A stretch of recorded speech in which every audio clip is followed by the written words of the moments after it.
Thanks very much. Everybody hear me? All right. My name is Adam Myrick, and I'm here on behalf of Saved Houses. I'd like to begin today by stating our positions because we've been smeared as fossil fuel funded alarmist NIMBYs. So I figured you'd rather hear it from us in terms of what we do stand for. Saved Houses unequivocally supports renewable energy. We aren't opposed to offshore wind. We're neutral on that. We are opposed to bringing the power onshore. There's no dark money behind us. We're 100% volunteer and 100% funded by the donations of our concerned neighbors. We've offered to have our books audited to prove it, and that offer stands. Our organization is also apolitical. Our membership is split evenly between registered Republicans, Democrats, and independents. Saved Houses is against sacrificing protected conservation land in the name of corporate profits. We support renewable energy, and our community is already doing our part. We cannot support a risky, unnecessary, and understudied transmission plan endangering Cape Cod's single freshwater aquifer, Cape Cod's local environment and green space, Cape Cod's economy, and our family's safety. Cheaper, better, and safer alternatives do exist. So who am I and why should you care about what I think? I worked in electricity for over 20 years, helping to bring new power plants, including onshore wind and solar into service. I'm an expert in US electricity markets. How we generate power matters. How we transmit that power also matters. So I want to start today by asking you to imagine a scenario. The federal government has leased offshore areas near Martha's Vineyard to energy developers. Private companies have bid and won the rights to develop them. Floating ships have been hard at work for years. Giant conduits from these offshore platforms are coming ashore on residential beaches full of energy. Now, I want you to imagine that they're pipes full of oil. Imagine the studies the state of Massachusetts would require. Comprehensive environmental impact studies carried out by independent third parties. Remediation plans, spill containment plans. Imagine the court filings, the stern letters sent to federal regulators. Imagine how hard our state officials would be fighting if the fossil developers wanted to come ashore through Massachusetts constitutionally protected Article 97 lands. And rightly so. But actually, we don't need to imagine. A 2015 natural gas pipeline company wanted to come through Article 97 protected lands in Sandusfield, Mass, the Otis Forest and Spectacle Pond area. Then Attorney General Healy objected strongly, as we can see in this memo. You'll see this memo was actually written by Melissa Hoffer, who's since been promoted to become Massachusetts' first climate chief. You'll see they advocated for the very same things that we're asking for now: more study, rigorous impact and alternative assessments, and preservation of protected lands. She wants the state to propose that FERC, the Federal Energy Regulatory Commission, combine reviews of several pending projects into a single process, a combined environmental impact study, to avoid piecemeal review, to utilize a common analysis, and to compare each project's impacts and benefits. She goes on to ask them to scrutinize and condition any approval on adherence to two important Massachusetts policies, including avoiding Article 97 protected conservation land. This is Attorney Healy, Healy when she was Attorney General. She also insists on a thorough review of all reasonable alternatives. So that was from Melissa Hoffer stating Healy's position. This is a letter from Healy. I think she nails it here. She says the Commonwealth's substantial investment to constitutionally protected conservation land should not be subject to eminent domain when less disruptive alternatives can meet the same needs. So, again, I think she really nails it here. I'm just very sad that she no longer feels the same way. So I also want to show that it wasn't just Healy and Hoffer that felt this way. There were 63 agencies, 63 organizations under the Massachusetts Land Trust that signed here, including the organization with the individual who wrote the op-ed this week in the Cape Cod Times. So conservation sometimes. You'll also see on here some other names you recognize. And this is why Saved Houses exists, because a lot of these names are people you would expect to fight this, but they've been silent. I think other people have already talked about why they might be silent. So in my oil drilling example, and in this gas pipeline case, the state would never accept fossil fuel companies saying, trust us, it'll be fine. And yet, that's what the state is doing with Avangrid. Billions of watts of electricity under a popular beach through a picturesque part of the state, dependent on tourism, and then interconnected to a substation sitting atop the sole freshwater aquifer. But we're told just to accept the risks are tiny because Avangrid said so. Given Attorney General Healey's strong views on protecting Article 97 conservation land in 2015, it leaves us wondering why Governor Healey demurred since becoming governor.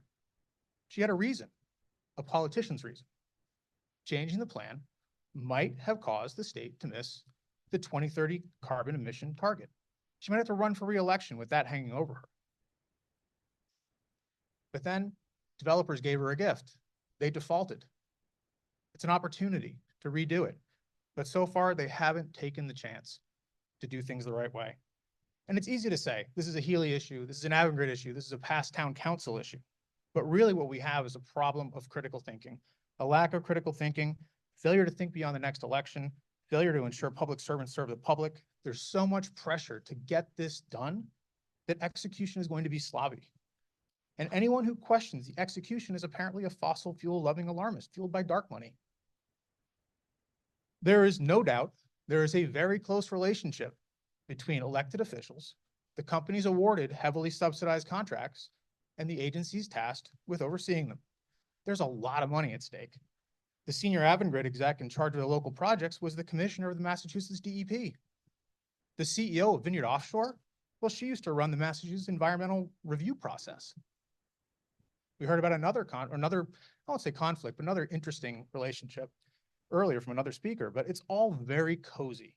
And it's all about securing heavily subsidized contracts. That's the business model.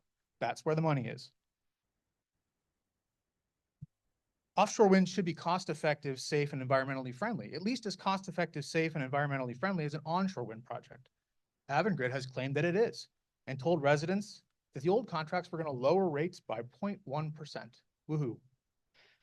But now they've defaulted and they'll offer the same power from the same leases into the next auctions at much higher prices. And electric rates will go up. Now let's talk about the onshore grid implications of the current one-off or unplanned transmission approach. Here's a quote from Eric Hines. He's a professor at Tufts and leads their offshore wind energy graduate program. Quote, the slated offshore wind installations could easily overwhelm and congest the existing land-based grid, damaging the industry's reputation and shortchanging its growth potential. Have you ever had swollen hands or feet? That's blood pooling in your extremities. It can't get out. The same would happen here with electricity. And that's why massive and expensive transmission upgrades are underway and many more will be needed. Here's what the Brattle Group had to say in a 2020 study about costs and grid stability. They performed studies for a lot of the Fortune 500 and also for the regional electric grid, the folks keeping the lights on here today. This study was commissioned by Envarec. They do make undersea cables, but again, Brattle Group is very credible. I don't think they would shill for just one client and put the rest of their practice at risk. I've highlighted some key numbers here. So take a look. Overloads equal outages. So we're going to put in a whole bunch of wind turbines off the coast here. And locally, we're going to have a less stable grid. And look at the cost too. The cost of this willy-nilly approach is 3 times. So 5 times the outages, 3 times the cost. I don't know about you, but sounds like when I go dishwasher shopping, I look for the same thing, right? I mean, it's just common sense. So I'm not saying this study is perfect. I think it's a small study, but I'm saying this issue needs more study. And many people agree. This study only contemplated a few thousand megawatts of offshore wind. We're talking about 10 times that number if all 30 are built. So in addition to instability and higher cost, this new transmission infrastructure poses risks, not just to the beaches and estuaries, but disrupts the local tourist economy.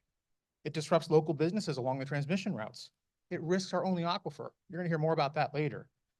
And it's also loss of green space. There are also public safety issues, which you'll hear more about later, and quality of life issues. And that's after it's fully onshore. If you're a boater, you know how harsh and unforgiving the marine environment is. We've learned a lot today. We've heard a lot today from people that know quite a bit more about the offshore part than we do. Our organization has been focused on the onshore impacts. Well, what is the impact when fluids leak? When a splicing vault catches fire? Why would we not hold these wind companies and these transmission companies to the same standard as a fossil fuel company? So what is the alternative to the current unplanned approach? Said simply, you connect the offshore wind farms to an offshore grid and then bring it all ashore at existing or decommissioned power plants.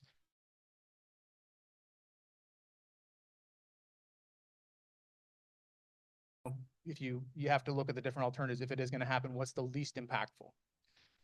Given the size of these windshore installations, nothing is truly plug and play, but the cost to upgrade an existing site should be far less than greenfield development, and it also preserves the green spaces. How do I know this?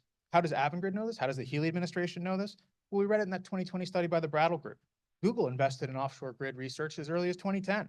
Researchers at Tufts have published research. New York State thinks it's such a promising idea that they actually have pending legislation compelling the study.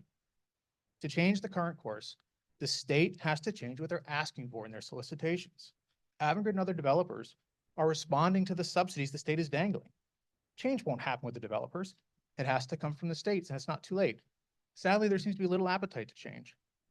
When we've raised the issues of safety, environmental impact, and overly cozy relationships, we've been painted as NIMBY whiners. We were told to trust that they knew better. Well, we've followed Attorney General, not Governor Healy's model, and said, prove it. If it's true, that should be easy. Prove it safe. Do the studies. Show us there's no viable alternative. And instead, Avangrid deployed PAC money into our local town elections, and they lost because they can't prove it. And there are viable alternatives.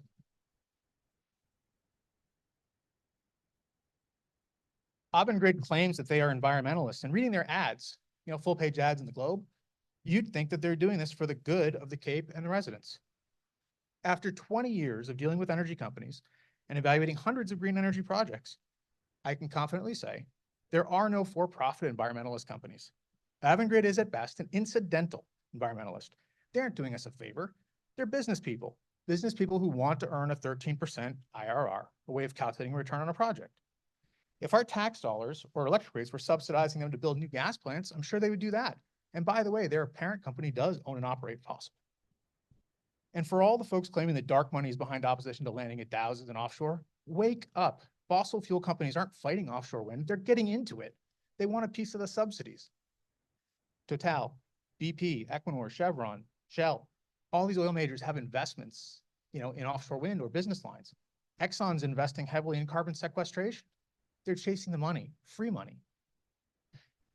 Just like the Spanish parent of Avangrid, and just like the Qatar Wealth Fund that owns nearly 15% of Avangrid. I think Qatar might have some oil investments too. Avangrid likes to claim that they're paying for our sewers. You've probably heard that in their radio ads, right? Only the first phase of sewering is going to cost over $1.4 billion. I believe that's a pre-COVID estimate, so it's going to be a lot higher, and that's for the first phase. The total contractual obligation that Avangrid has to the town of Barnstable on the 2 HCAs totals $64 million. And that $64 million, much of it is paid for in the future, when a dollar is worth much less than a dollar today. So they aren't paying for our sewers. It's like me dropping $1 in the take a penny, leave a penny at Dunkin's and telling everybody I bought you all coffee. Like, it doesn't make any sense. I'm wrapping it. All right. So if you want to know what they have to gain, think about what a 13% return looks like on a $5 to $10 billion project. And think about if you'd like to get a 13% return on your portfolio for 20 plus years. At Save Dow's is our goal, our common goal, the governor's to reduce environmental impact for our energy needs. But we can't achieve that by putting on green blinders and allowing local environmental destruction in the name of macro environmental gains. We're asking Governor Healy to go back and look at her approach from gas pipelines when she was AG and apply that to offshore wind now that she's governor. There's an opportunity. We're not going to hit 2030 anyways.